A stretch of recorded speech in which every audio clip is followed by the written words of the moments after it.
He and I work together a lot, and there's nothing that Dr. Hill can ask me to do that I won't say yes to. So my hope is that you all, at the end of this discussion, feel much more comfortable, educated, competent in taking care of psychiatric disorders during pregnancy. I tend to be a pretty interactive speaker, so it's hard for me not to have you guys talk to me while we're going through this, but that's a little bit harder on a virtual platform. So any questions you have, please write them down, and please ask me at the end. Can everybody hear everything okay, Dr. Hill? Does it sound all right? We hear you fine. Okay. Any other comments before we get started? We good, Mary? Yes, all good, thank you. Okay, perfect. So the plan for today is that by the end of this discussion, everyone feels pretty comfortable in understanding the incidence and risk factors of perinatal mood disorders, that people feel very good about identifying risk factors associated with psychiatric medications in pregnancy and lactation. I want to make sure that we all understand what happens if we don't treat. If we leave women untreated, what are the effects of that? And then I want to tell you about a program that I'm involved in the state known as BH Impact that really gives you access to me 5 days a week from Monday through Friday to call and ask any questions. So mood disorders in women really are pretty common. The issue that we find is that mood disorders in women usually happen in the reproductive age years between 18 and 45. Mood disorders are always very chronic and recurrent. Many of you, if you know patients who've got, or family members or friends or yourselves who may have depression or anxiety, you know it's not just a one-time thing. You know that it waxes and wanes and can come and go and be in remission and out of remission.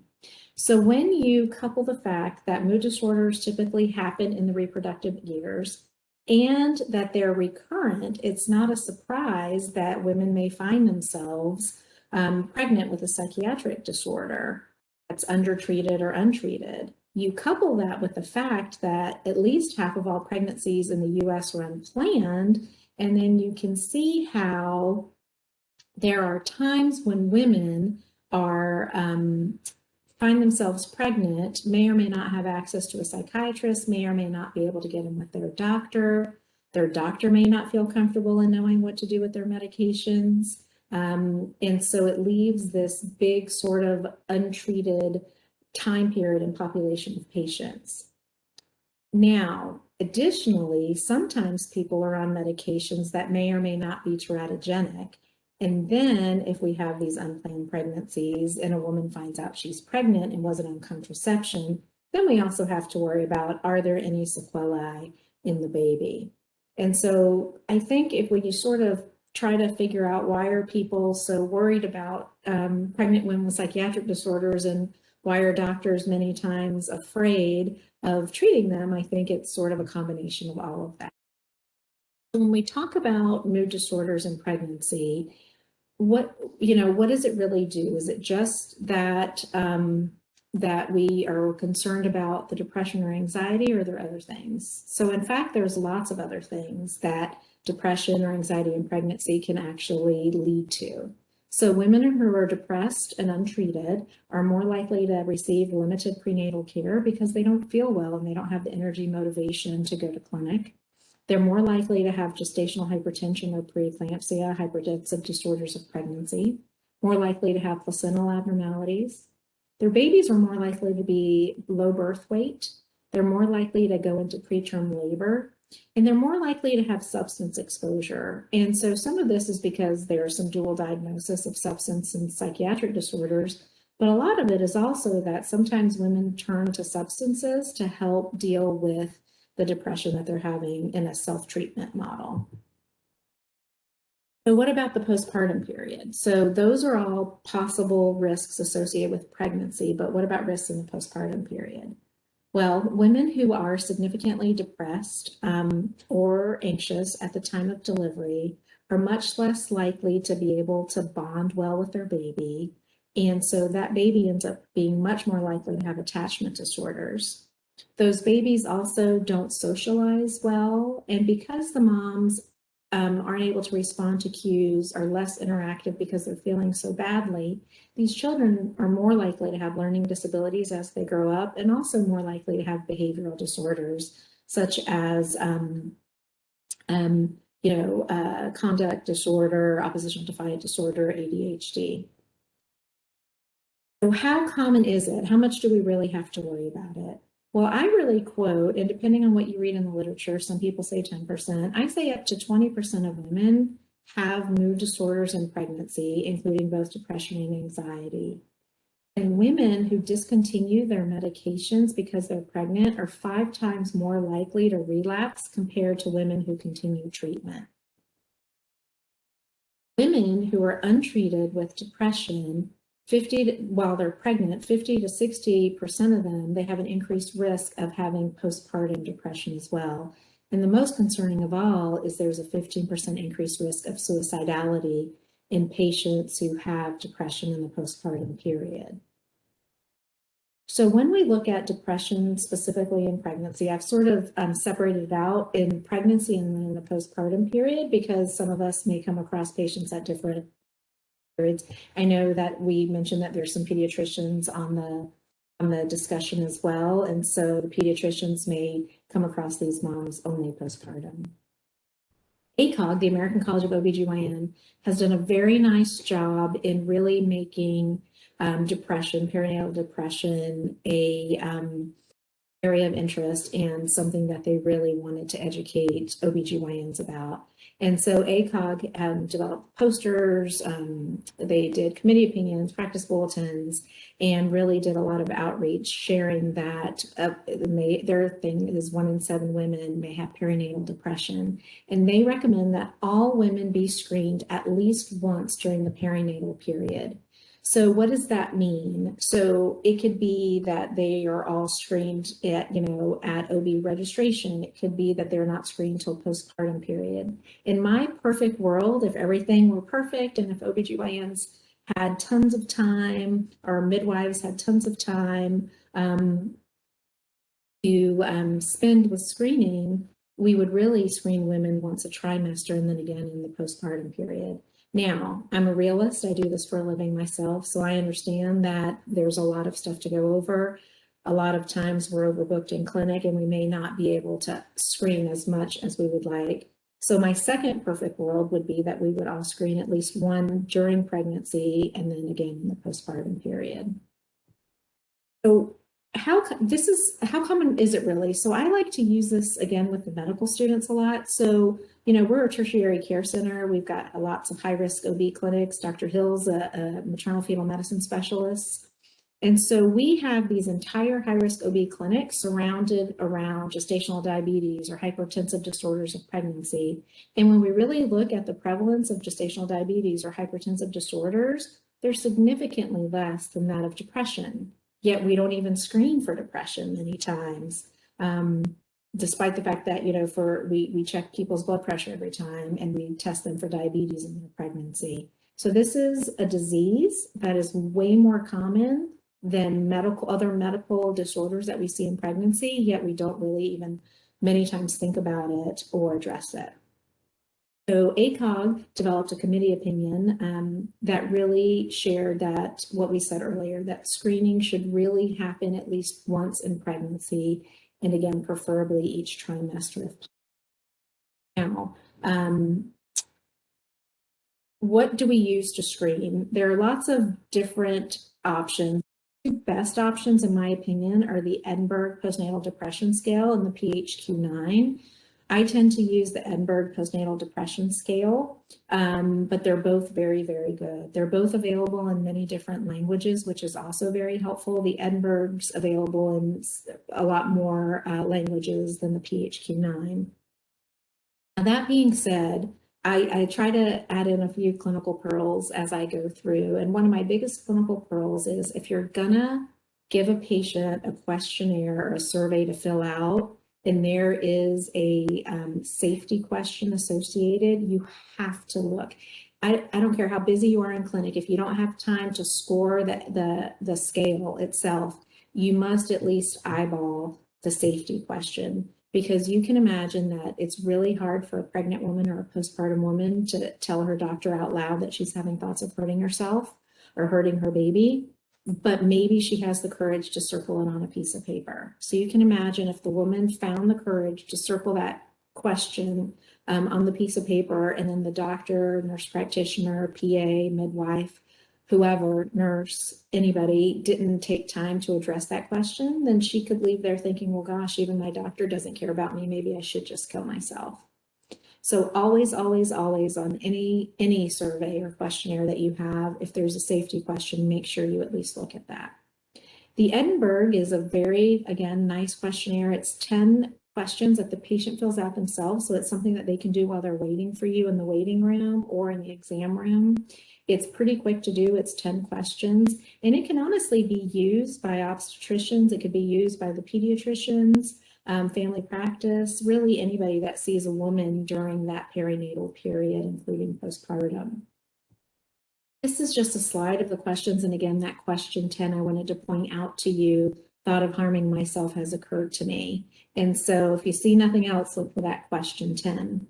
Now, the reason I like the Edinburgh is because you can also use it to screen for anxiety, to be quite honest. There's some questions, specifically questions 4, 5, and 6, that really are anxiety type questions. And so ACOG recently has also recommended that all women be screened for anxiety.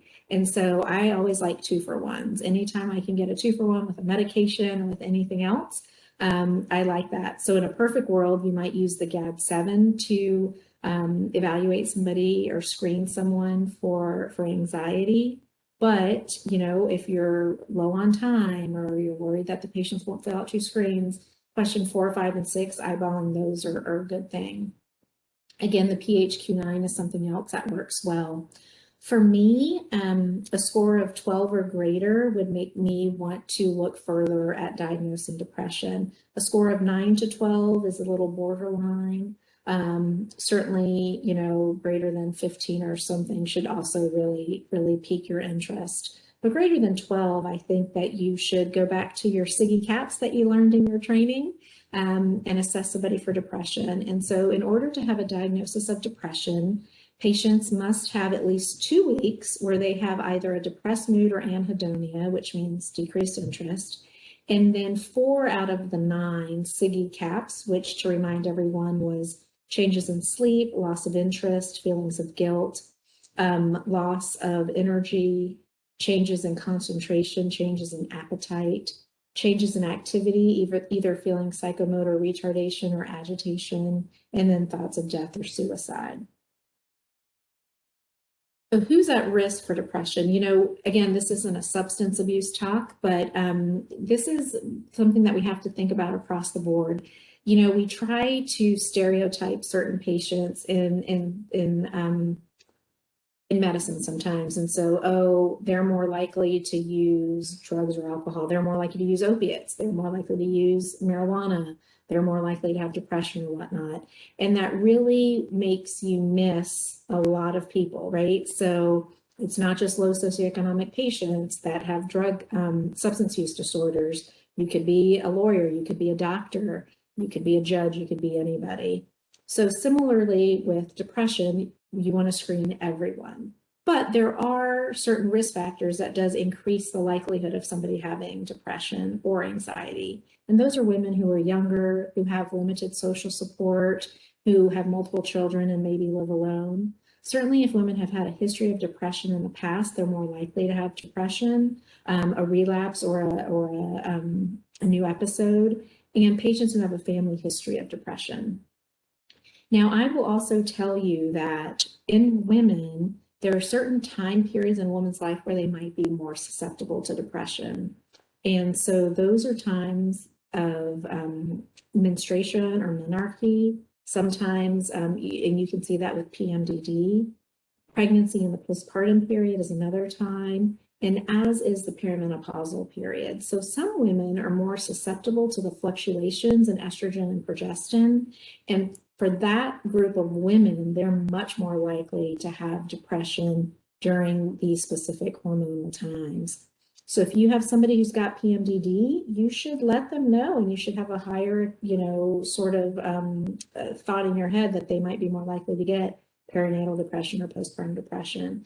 If they had postpartum depression and now they're perimenopausal, they again might be at increased risk. So educating our patients is also really important to help them remember that if they happen to move, or you may or may not be their physician or nurse practitioner or PA long term. There's lots of different options. Now, I am a psychiatrist, and so I know that, we think about psychiatrists, with medication, but there's very good evidence and very good treatment, not just with medication. So for mild to moderate depression, really therapy is an excellent form of treatment. Specifically, cognitive behavioral therapy and interpersonal therapy work very, very well. Medications, I think, are very important for moderate to severe depression. In my world, I think that therapy and medications work better than either alone for moderate to severe. When you do MRIs on someone's brain, you can see that actually different parts of the brain light up, showing really that sort of synergistic effect of using therapy and medication. Alternative medicines have been looked at for treatment, increasing DHA, omega-3, potential light therapy, acupuncture. Those haven't necessarily been shown to be better than placebo, but again, are those things going to hurt anything? No. There's also, people have looked at vitamin D and B12 as well for just treatment of depression, not specifically perinatal.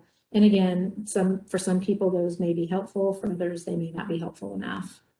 As I mentioned, combination treatment, in my opinion, works better than either. And ECT is something for everybody to be aware of and not to be afraid of. So ECT works beautifully in patients who need it. So for severe depression, for bipolar disorder, bipolar mania, or bipolar depression, it can work very well. The thing that's good about ECT is that it works quickly. As you all know, antidepressants take 4 to 6 weeks to really become effective. And sometimes we have somebody who is acutely very, very depressed. Maybe they're acutely suicidal. Maybe they're severely manic. Maybe they're catatonic. Maybe they're not eating. And we don't have the 4 to 6 weeks to wait for the med to work. ECT usually works within 3 to 4 treatments, which is about a week and a half. And so you can really start seeing benefits early. It's safe to use in pregnancy, does not cause contractions or anything like that with the baby. So something just to remember in the back of your head. I usually have, maybe 2 to 3 to 4 patients a year that receive ECT as treatment. So here's another clinical pearl for everyone. This is number 2. Before you start an SSRI or an antidepressant on somebody who is pregnant or postpartum, or not even, use this for your regular clinical practice, you must always screen for bipolar first. The reason for that is if you have an undiagnosed bipolar patient and you place them on an unopposed antidepressant, you may actually exacerbate a manic episode in that patient with or without psychosis. So you want to make sure that you screen them. And so I like easy things. And so a quick sort of screening question that I use is, have you ever had a time in your life when you've had tons and tons of energy, so much energy that you haven't needed to sleep for days and days in a row, when you have not been using drugs or alcohol? If they screen negative to that question, odds are that you're probably fine. If you want to be even better and ask a few more questions about bipolar, by all means, but I think that that's a fair screening question that you could try. I'm going to get my little cough drop back. So on the screen, I have some starting doses and probably max doses for consideration for treatment of depression for you all. You always want to start at a starting dose and not just start them at a higher dose. But, starting doses don't work for everyone. So don't be afraid to increase the dose to a therapeutic dose. You're going to expose a baby to an antidepressant, expose them to a dose that's going to help their mom.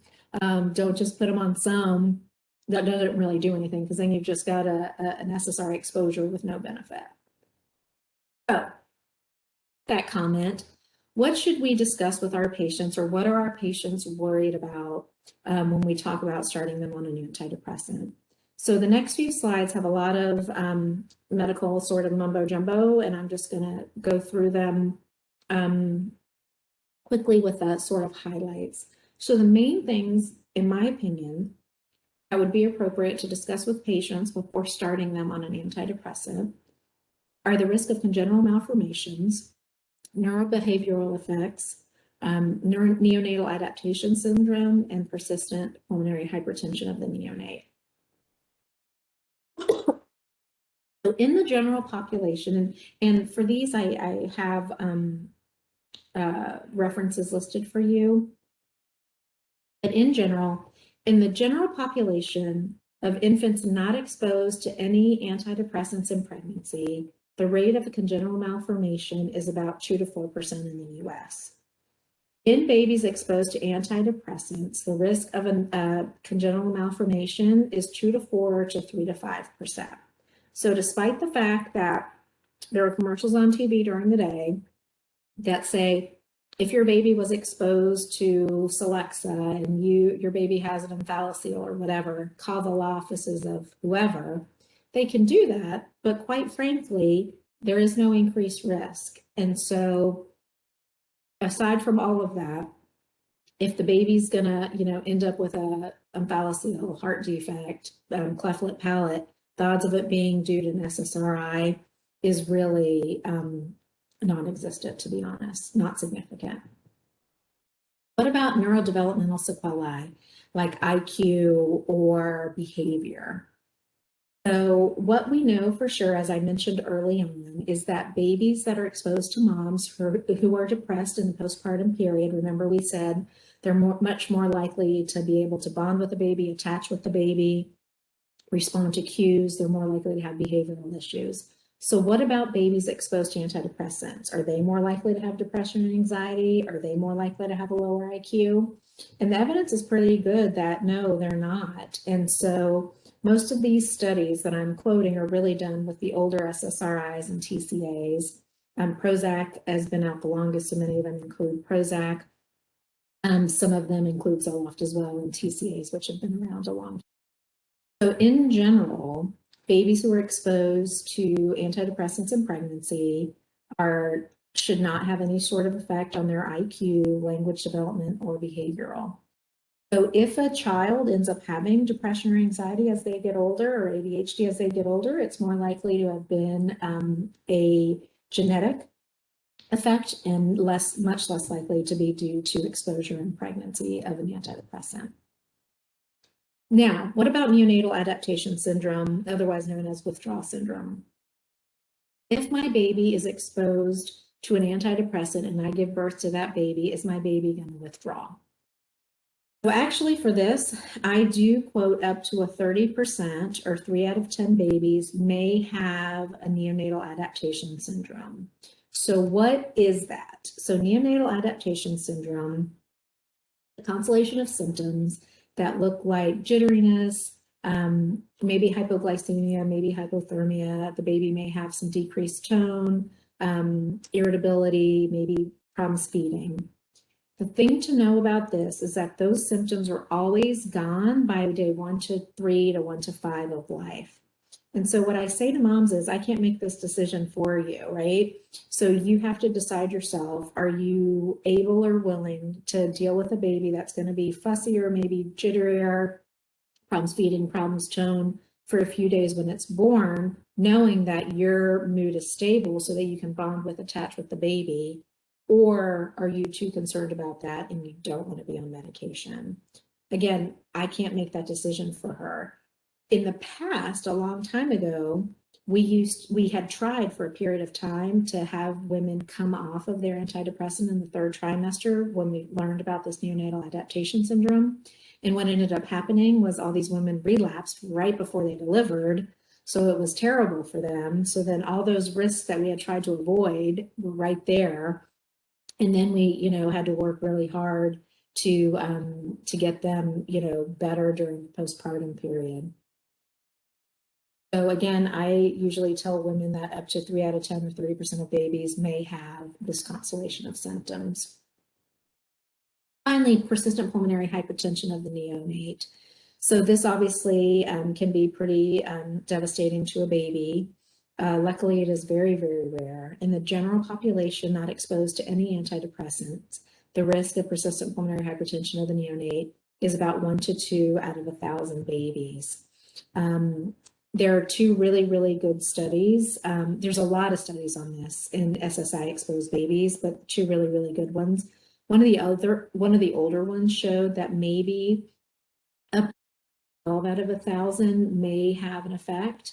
But even with that, 6 to 12 out of 1,000 instead of the baseline 1 to 2 out of 1,000, that means that still 99% of the women exposed to SSRI would have had an unaffected baby. Newer studies that are also very, very good has that baseline risk back to 1 to 2 to 1 to 6 out of 1,000. So we really think that there is no increased risk of this in babies exposed to SSRIs in pregnancy.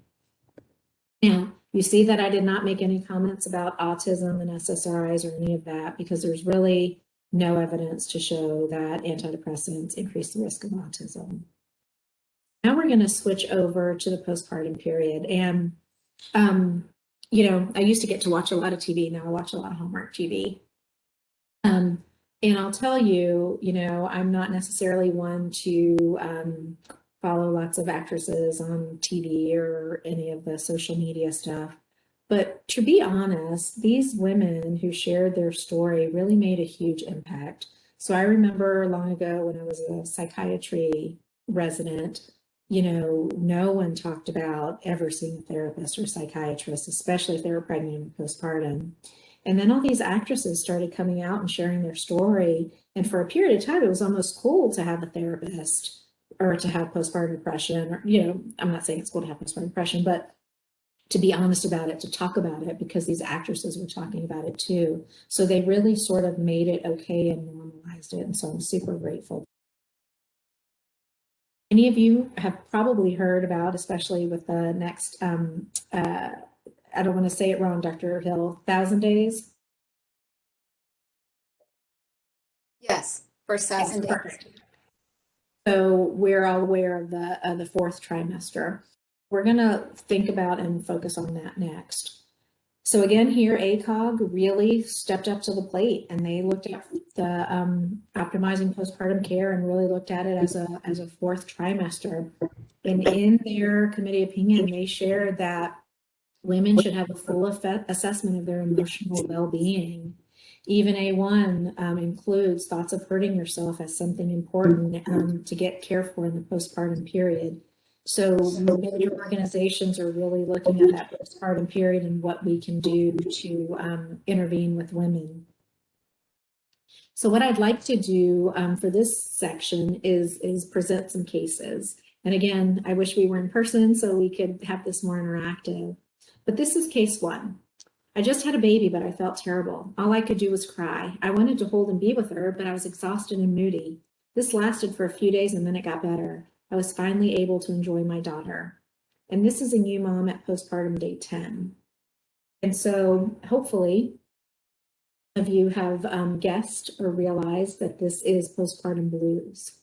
So postpartum blues is super, super common. Up to 85% of new mothers can have this. The good news is that it's mild and transitory. It usually starts within the first couple days after delivery and is always gone by 2 weeks postpartum. The symptoms look a lot like depression. Women are really tearful, they're labile in their mood, they're irritable, they're not sleeping, they're not eating well, they can't think straight, and may feel overwhelmed and anxious.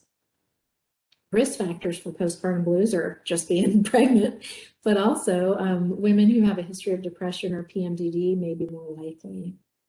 The treatment is really education, reassurance, and support for these women. I always tell women paper plates, and I know that's bad for the environment, so I apologize, but you know, paper plates, plastic forks and knives, don't, you know, worry about having to do dishes. Ask friends, churches, synagogues, for maybe some meal trains. Realize that your version of clean may be skewed for a while, and that's okay.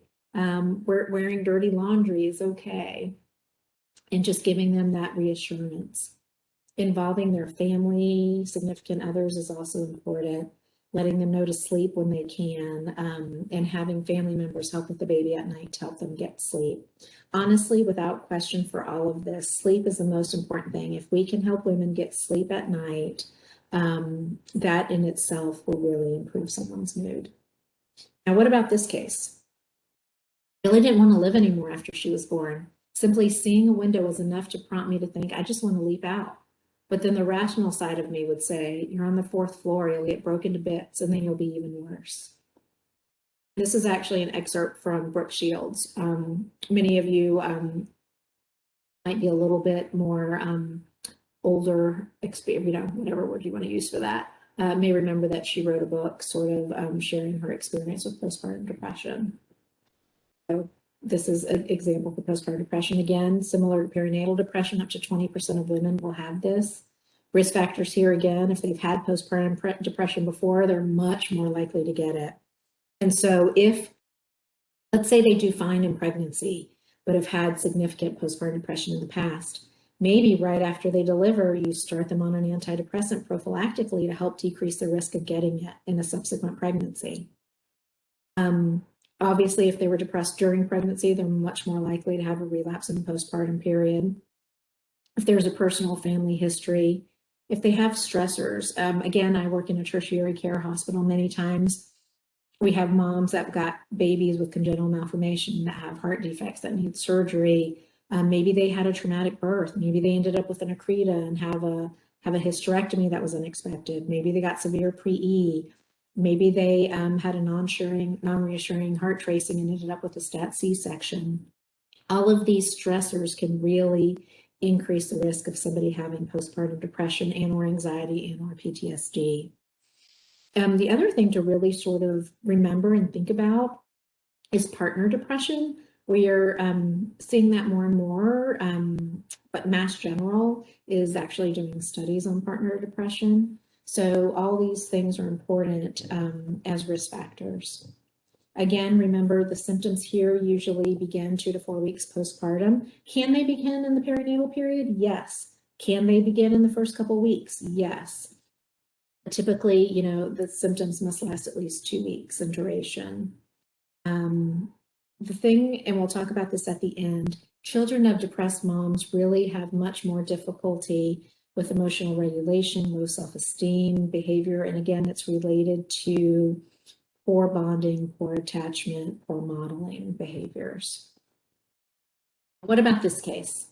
It was the 7th deadly sin. My children weren't righteous. They stumbled because I was evil. The way I was raising them, they could never be saved. They were doomed to perish in the fires of hell. Again, those of you with a little gray hair or who might be a little bit older or who may just know may remember Andrea Yates. She was a lady in Texas that drowned 5 of her babies in the bathtub. She was not a bad mom. She was doing it to save them from the devil. The devil told her that he was going to get her children. And so she drowned them so they could go to heaven to be saved. Now, she herself had postpartum psychosis. And what she really had was bipolar disorder that was untreated. And so postpartum psychosis is strongly associated with bipolar disorder. The saddest thing about postpartum psychosis that happens sometimes is the woman's first episode of her bipolar disorder is in the postpartum period where she's psychotic. So you can imagine how scary and devastating that might be, because remember, psychiatric disorders occur at the same age group as psychiatric disorders. And so sometimes the very first episode may be in pregnancy or postpartum. Now, luckily, postpartum psychosis is very, very rare. 0.1 to 0.2% of women have this. It is a psychiatric emergency because 5% of women kill themselves and about 4% kill their babies. And so we have to, be very, very quick to treat here. Usually symptoms start within that first week and peak at about 2 weeks postpartum. If women have had postpartum psychosis, they're up to 90% likely to have another postpartum psychotic episode. So again, these are women that you want to have a close eye on and that you want to have on medication management. Women who have postpartum psychosis are about 50% likely to have another psychotic episode at some other time in their life. So the symptoms include lots of mood lability, agitation, confusion, disorganized thoughts, delusions, hallucinations, and again, that suicidality and homicidality. most commonly associated with bipolar disorder, although it could also be associated with severe depression with psychotic features. The treatment here is really an antipsychotic that would treat both the bipolar and the psychotic versus a mood stabilizer with an antipsychotic. This is also something that's very well treated with ECT if needed. Now, how about this case? Case number 4. I just can't hold him. I don't want to feed him. I don't want to bathe him. I just keep thinking I'm going to stab him. I don't want to stab him, but every time I'm around him, I keep seeing myself do it. I want him to be safe and I love him and I don't want to hurt him. This is a postpartum mom as well. Now, I put these side by side because you can think that when you see these words, stabbing the baby, don't want to bathe him, and that sort of thing, that you might think that this woman's psychotic. The difference between this and somebody like Andrea Yates is this patient doesn't want to act on those compulsive thoughts. And so this is postpartum OCD. And so what I really want to remind everybody, again, this is taking you all back to your training. There's ego syntonic and ego dystonic. OCD is ego dystonic. People don't like, washing their hands over and over, not being able to get a thought or a fear out of their head. They don't want to be having these thoughts. So what I would like to ask you to do next time you're in a room with a patient, if you have a patient in your room that is just really, really tearful or really, really like, I'm not doing well, but scared to talk to you about it, and there's something going on, but you don't exactly know what's going on, I always screen everybody for OCD, but I would really recommend that you consider screening them for OCD. Now, the way I do this is I say, some women, especially women who might have a history of anxiety or OCD, have these thoughts in their head that they can't get out, that they are super scared to tell me about because they're scared I'm going to take away their baby. These are thoughts that you would never, ever, ever, ever want to act on, but you just can't stop thinking about them, and it freaks you out that you're thinking about them because it makes you think that you're a terrible mom. So these thoughts include stabbing your baby, drowning your baby, having sex with your baby, running over your baby. They're really related to your baby dying. And I will tell you, women start crying hysterically, and I know that's what they have. Now, when I bring up the having sex with your baby, like molesting their baby, when they cry immediately with that, that's exactly the one. That's probably the hardest one for a woman to admit that she's having thoughts of that out loud. But again, this is not psychosis. This is OCD. And we really don't know how common it is because there aren't a lot of people that ask about it, and it's not very well studied. It's something that I'm super interested in and that I work with a lot.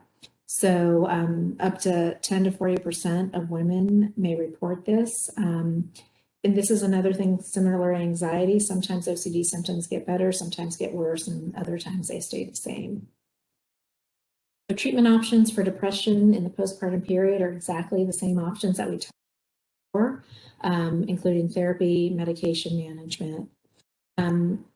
The other thing that I wanted to mention as we wind down here is lactation. I get a lot of times questions about breastfeeding. Can I breastfeed, or is that going to hurt my baby if I'm on an antibiotic? Honestly, the fact of the matter is that minimal, if any, and undetectable amounts get through the breast milk. So depending on the SSRI, sometimes it's detectable, sometimes it's not. Again, in the old days, we used to talk about pumping and dumping, where we would pump and dump 4 hours after to minimize the exposure. But again, as we better tested breast milk and better evaluated, we saw that there's really minimal, if any, risk to the baby to be exposed. And to be quite frank, with those of us who practice obstetrics, we know that the baby gets way more exposure in utero than it would through lactation. Now, exposure does depend on the medication that's being used, the dosage, how frequently the drug is being administered, and how mom's metabolizing. The most important thing to remember, though, is that the infant also has to metabolize the drug. And in a full-term infant, their liver isn't able to metabolize 100% until they're about 3 months old. For preemie babies, it can take even longer. So that's just something important to think about. So for this reason, when people ask me what antidepressant is my go-to antidepressant, I tend to like Zoloft a little bit better than Prozac. Honestly, like they're all very good and I'm happy with any of them. But Prozac, which is where most of the studies come from, has a lot of active metabolites. And so for that reason, and because, I know that infant metabolism isn't totally up yet, I tend not to pick that as first line. Now, if Prozac's what's worked for a woman in the past, 100%, that's exactly what I'll give her. But if she's drug naive, I may not pick that as my very first choice. As we talked about again, it goes through the breast milk at very, very low to undetectable levels. There are some case reports of jitteriness, irritability, crying, and feeding difficulties in babies. LactMed is a wonderful resource for any medication used in lactation that you could certainly consult. They share case reports and different information that they have. So I want to close by sort of sharing with you what happens if we don't treat. If we leave mom untreated or undertreated, what's the risk? So cognitively, we know that babies raised by a mom with untreated or poorly treated depression are more likely to have poor mental and motor development. They're more likely to have lower IQs, especially boys. Emotionally, they're more likely to have a lower rate of interactive behavior, less concentration, more negative responses, less sociability. They're also more likely to have a difficult toddlers are more likely to have poor self-control, internalizing and externalizing problems, cognitive dysfunction. School-age children as well, later in life, are more likely to have conduct disorders, affective disorders, anxiety, ADHD, and learning disabilities. So we have to do something. It doesn't have to be medication. It can be therapy. It can be different things, but we have to identify it and treat it and try to improve it before delivery and in the postpartum period. And remember, for us in perinatal psychiatry, really we consider postpartum depression to occur anytime in that first year postpartum, not just in the first month postpartum. So in conclusion, important to identify and treat perinatal and postpartum depression. Therapy, meds, combination, ECT, there's all sorts of different options. So some of you may be saying, I hear you, but I don't know what to do, or I feel uncomfortable, or I haven't done it. And so that's where BH Impact, this program, comes in. So BH Impact is a HRSA-funded grant that we have. We're one of 7 states, I believe, to receive funding. And so our Florida program is through the DOH and FSU, actually. And I am the perinatal consultant. So we offer free consultation to any clinician Monday through Friday, 8 to 5, where you can call and talk to me on the phone. You can present your case to me and we can talk about what to do.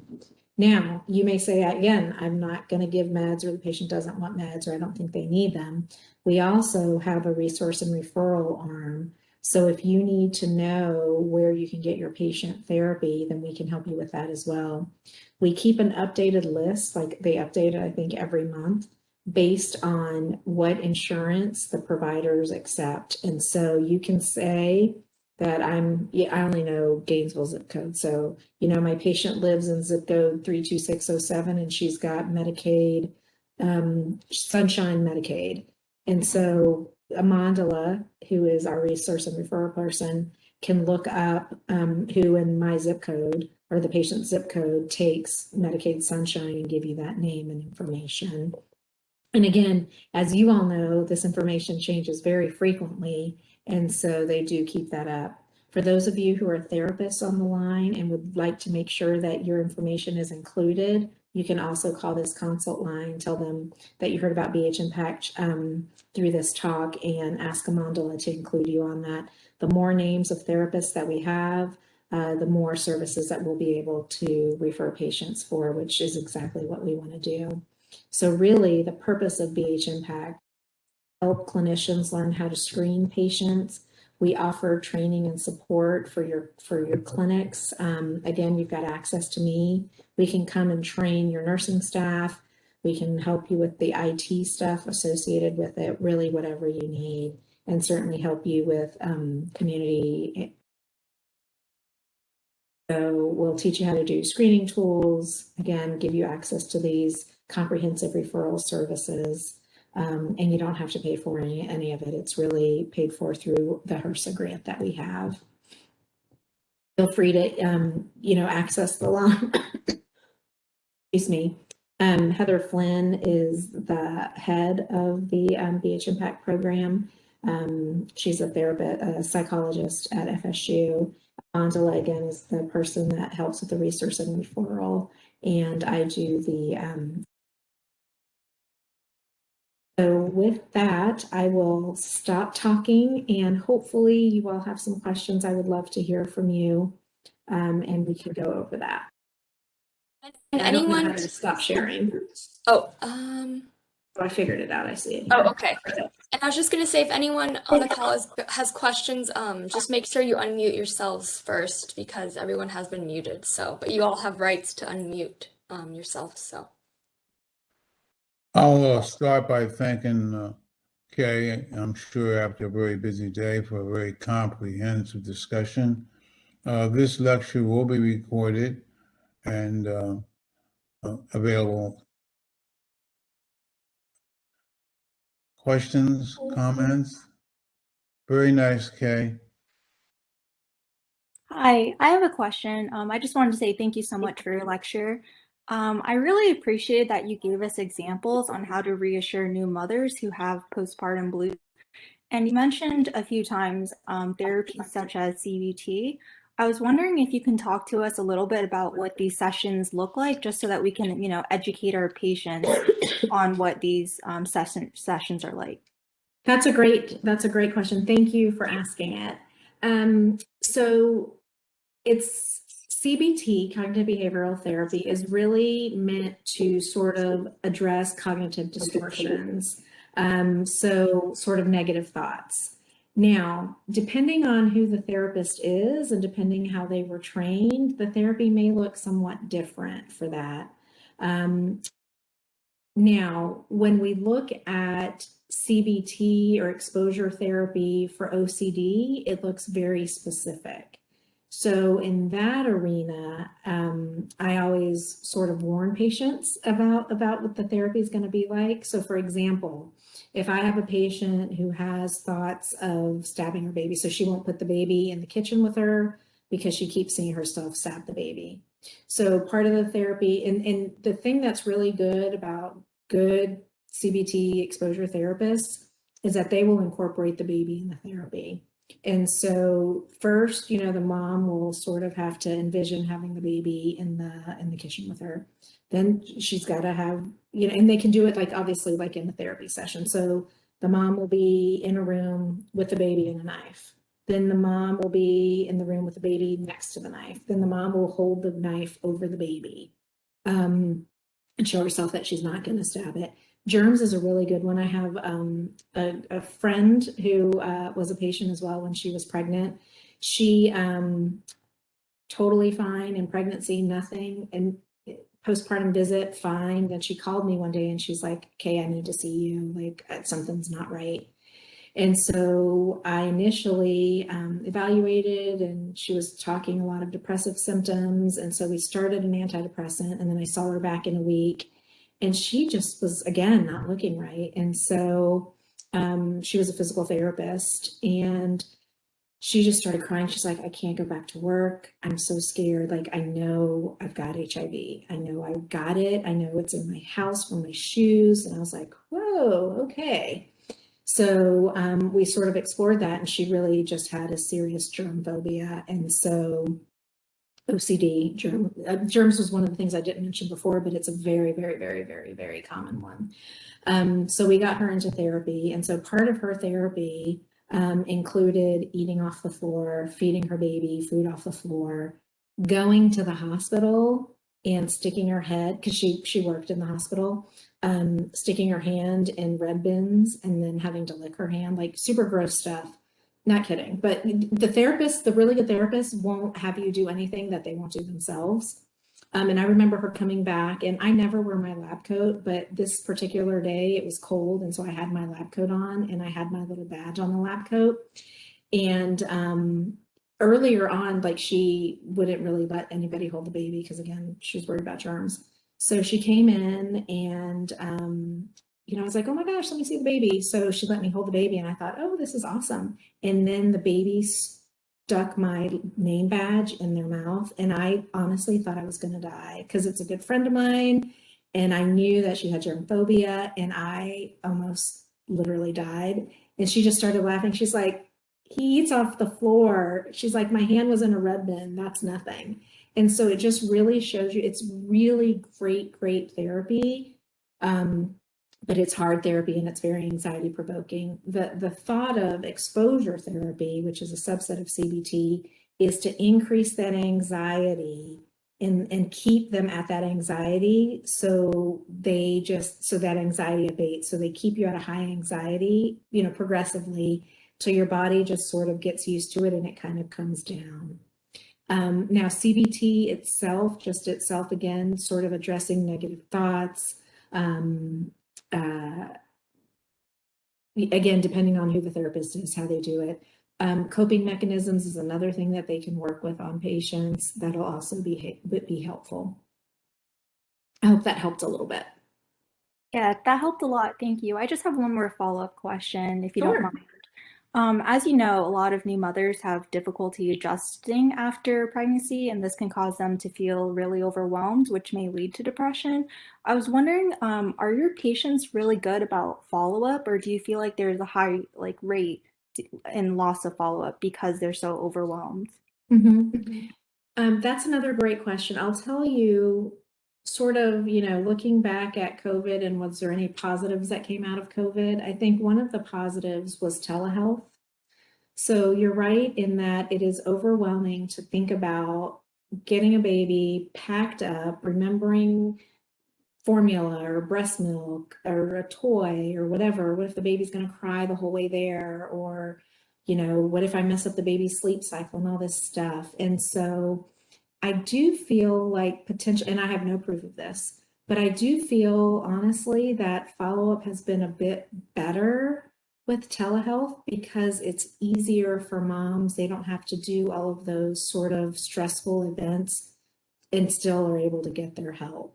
So I think that telehealth has been helpful. Now, I'll also tell you that in the past, remember Medicaid stopped paying for postpartum visits at 6 weeks postpartum. And so maybe I was able to see those women who were diagnosed early, right? Because postpartum depression can happen anytime in that first year postpartum. So the ones that actually got identified early enough, I may not be able to see them after 6 weeks because they lose their insurance. Now, luckily in the state of Florida, we actually have Medicaid covering postpartum women for up to a year. So that also hopefully will prove to be beneficial for Medicaid insured moms. The other thing that makes it hard is a lot of times women have to go back to work. And so they've used up all their leave with their postpartum, as they should. And then they may or may not have time to come to a visit, right? And my office hours are 8 to 5, which is maybe when they're working. So finding therapists or psychiatrists who have, evening hours is also something that I currently don't provide, but I think that is helpful. And again, telehealth has sort of opened that up as a possibility for women as well. Thank you so much. Thank you so much, Dr.